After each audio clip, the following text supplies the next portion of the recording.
Hi, I'm Brennan Burns. I'm a co-founder of the open source Kubernetes project and a distinguished engineer in Microsoft Azure, focusing on DevOps and containers and open source. And my advice today has to do with getting started on a project. When I look back across all of the various things that I have done in my career, I think that one of the things that I have been fortunate enough to be able to do is start a number of different teams. Beyond Kubernetes, I have pitched a number of different projects and built a number of different teams. And that's sort of been a recurring theme throughout my career. And I think that it's something that came pretty naturally to me. But for many people, I know that starting is, in many respects, the hardest part. And I think that there's, a couple different reasons for this that I've seen over time and some strategies that I've developed or things that I felt helped me along those lines. One of the first that I think that holds a lot of people back is the immensity of a task, right? When you're thinking about starting something, you sometimes want to figure it out the entirety of all of the questions that you might have to answer along the way and have resolved all of the ambiguities that may come and be certain that you'll be able to sort of answer all the questions and solve all the problems before you even get started. And that's just never true.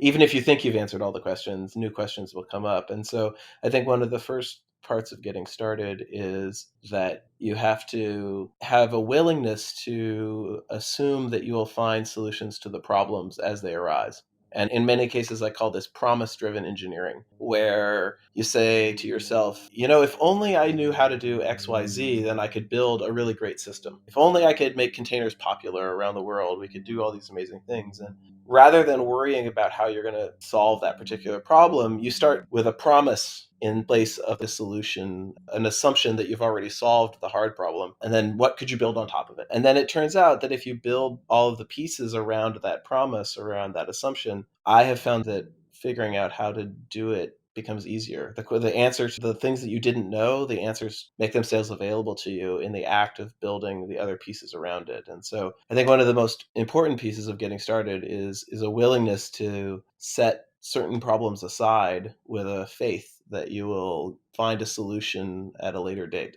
and not be too worried about having all of the solutions up front. I think that the other real challenge that people see when they're starting out is the sort of motivation to be uncomfortable and to be in a place where you know less tomorrow than you do today. Every new thing that you start to do, whether it's a new instrument to learn or a new programming language or anything else, you're inherently going to be worse at it than you are at whatever you're doing right now. And I think the only answer to that is effectively to sort of constantly be practicing learning. And you become well versed, not in any particular subject, but you become well versed in the act of learning any subject. Because if you've focused your life around learning a particular thing and you've become the absolute expert in that subject and you spent 10 years as the expert in that subject where everyone looks up to you and you have an answer to every question, it can be very disconcerting to step into a world where you know nothing and you don't know, you have nothing but questions and no answers. But if every week or every day you're putting yourself into that situation where you're learning something new, where you're going through the uncomfortableness of not knowing anything and having to discover where can I find the right answers? How do I learn these skills? You are actually more practiced in the act of learning. And that in turn makes learning anything that much easier and that much less intimidating, which likewise helps with the act of starting because you understand that, yes, tomorrow I'll be uncomfortable and uncertain. But the day after that, it will get a little bit better as I learn more. And the day after that, it will get a little bit better. And pretty soon, I'll be back up to a place of comfort. And you'll have that confidence that comes with having done it a number of different times rather than the fear of the unknown. So hopefully that helps and helps you get started on whatever you're thinking about doing.